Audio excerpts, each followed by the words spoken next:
Fala galera dos quadrinhos, tudo bem? Hoje a aula que eu vou estar levando para vocês vai ser mais um bate-papo, né? Falando sobre o lance do planejamento da página e tal. Porque uma coisa é certa, a gente já fez uma das partes mais importantes, que foi falar sobre o roteiro, né? Você tendo um roteiro todo redondinho, bonitinho para poder trabalhar, você se preocupou com essa parte de fazer uma coisa bem estruturada,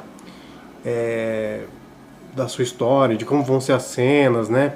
Se você detalhou o suficiente para você saber tudo que vai entrar ali, aí você tem que tomar umas medidas que são você ali se preocupar nas cenas que são mais importantes na página, né? Que você tem que dar um destaque maior. Pensar no fluxo narrativo dessa página, né? De como você vai conduzir o olhar do leitor ali, né, para levar para os quadros chaves e os quadros de virada de página.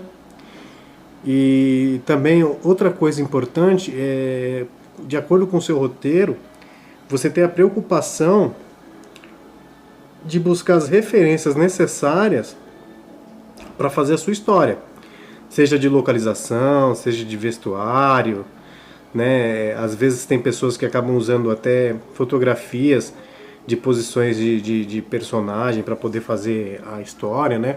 Acho que tudo isso é válido, automóveis, aviões, então você tem que buscar, não tentem fazer muito o lance da memória. Eu acho que é legal enriquecer o trabalho com referências, isso ajuda bastante.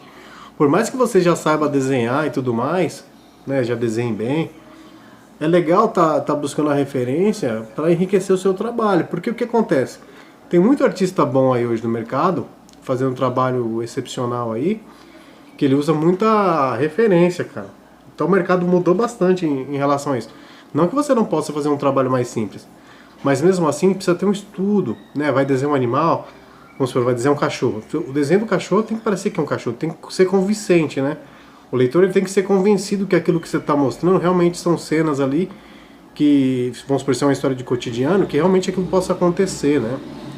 Ou cenas que sejam extravagantes e fantásticas, que a pessoa possa crer que aquilo ali está acontecendo ali na história, que você convença que aquilo realmente pode acontecer, saca? Nem que seja ali na história, que ali que o cara tá vendo aquilo acontecer, né? Magicamente. Então eu acho que a procura por referência é uma das coisas mais importantes que vocês vão ter que fazer no trabalho de vocês, né? Então a gente falou aí do roteiro, né? Tem o roteiro redondinho. A gente acabou de falar do planejamento da página, você pensar no enquadramento e como você vai conduzir o seu leitor. E a gente falou das referências. Uma coisa que eu quero falar com vocês também é sobre tomar o cuidado com aqueles enquadramentos que eu falei para vocês.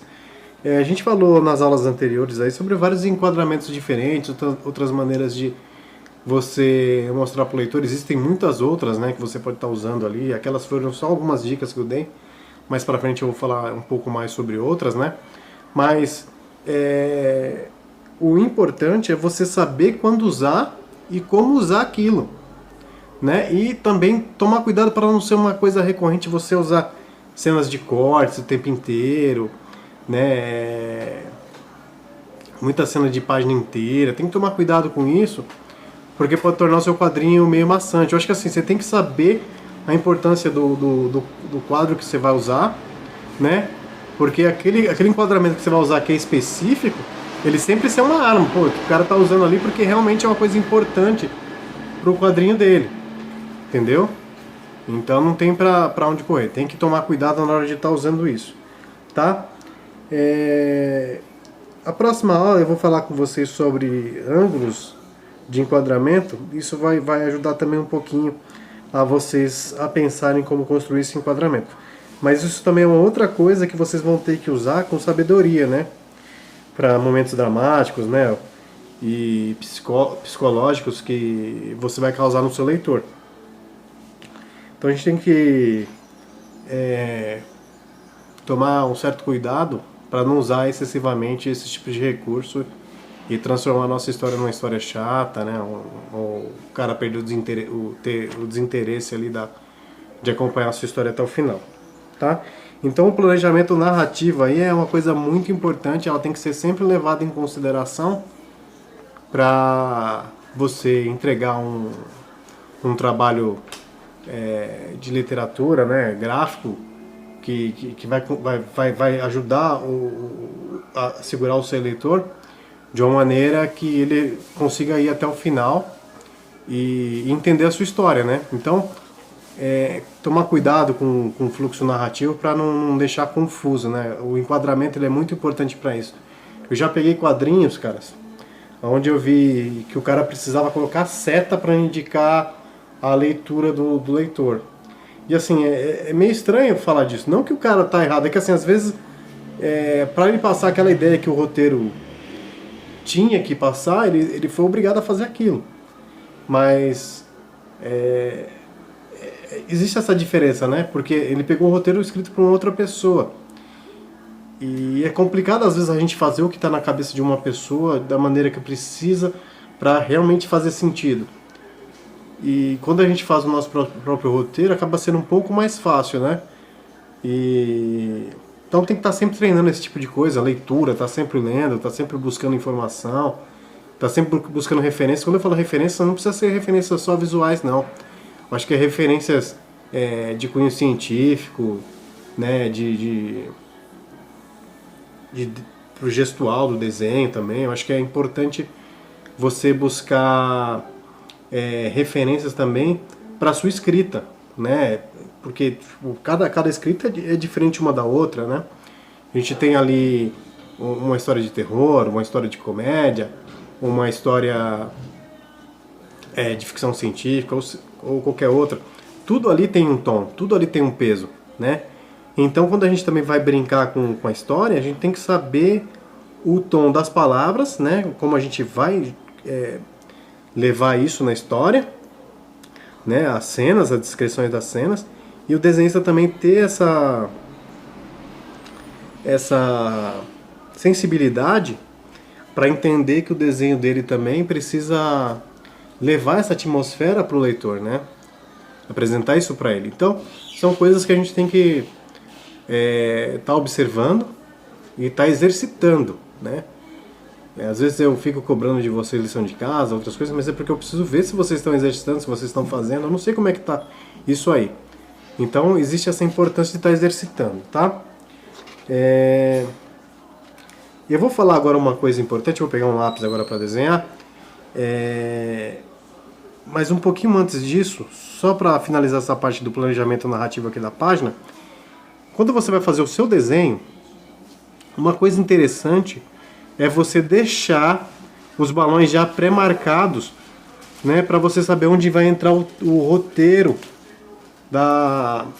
o roteiro não, a escrita, né, que vai estar junto na página, né, porque vai ter que ter essa funcionalidade de texto e desenho. Então você tem que saber onde vai estar marcado isso para nenhum tomar espaço do outro, para que seja um facilitador para a leitura do leitor, tanto do texto quanto da imagem, para que tudo faça sentido e nenhum venha atrapalhar o outro, né? É lógico, não precisa ser um quadrinho cheio de texto, né? E também não precisa ser um quadrinho onde o desenho vai ser mais importante que o texto. Acho que eles têm que funcionar junto, andar lado a lado, para que haja uma boa harmonia ali e a história possa ser ali digerida de uma maneira mais fácil, né? E que aumente o apetite do leitor por mais história, né? Por mais páginas, para ele poder avançar a sua história e ir até o final dela e ainda pedir bis, querer mais. Eu vou pegar agora um material aqui e eu vou falar sobre enquadramento com vocês.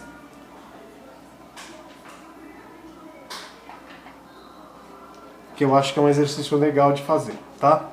Na sala de aula mesmo, a gente já tinha falado um pouco sobre isso, mas a gente não acabou exercitando, ou não cheguei a ver nada de vocês prontos sobre esse assunto. Uma coisa assim que eu vi que é impressionante, né, sobre o Jack Kirby, acho que outros artistas devem fazer isso também, né? E eu acho que é interessante você saber lá layoutar a sua página, ter vários tipos de layout, né? E entender a funcionalidade disso. Porque a gente já falou dos enquadramentos e tudo mais. Caras, vocês podem criar vários tipos de enquadramento para você entender o que vai funcionar melhor, de acordo com histórias. Eu via que o Jack Kirby fazia várias coisinhas assim, ó, de enquadramento. Ele fazia vários layoutzinhos. Eu acho que isso é uma coisa válida para você treinar. E entender por que você está usando aquela paginação, aquele layout para fazer a sua página. Sabe? Acho que é interessante. E isso acaba ajudando a você construir páginas mais atrativas, né? Mais bacanas ali pro leitor tá vendo. Outra coisa que é legal também, assim, mas foi o que eu falei, tem que tomar cuidado e saber por que tá usando aquilo. Tem pessoas que gostam de fazer uns enquadramentos meio diferentões, né? Em diagonais, assim, né? Ó, tá vendendo aí agora, passando um vendedor na rua, desculpa aí, galera. Então, ó, a gente acaba tendo tipos de layouts diferentes. Então, é legal você pensar e ver como isso vai funcionar para o seu quadrinho. Quadros vazados, tudo aquilo que a gente já falou durante as aulas que nós já tivemos, beleza? Então, essa é a aula de hoje. Desculpa aí o vazamento aí do vendedor aí no áudio. E espero que vocês treinem aí, tá bom? Até a próxima aula, galera. Valeu, fui!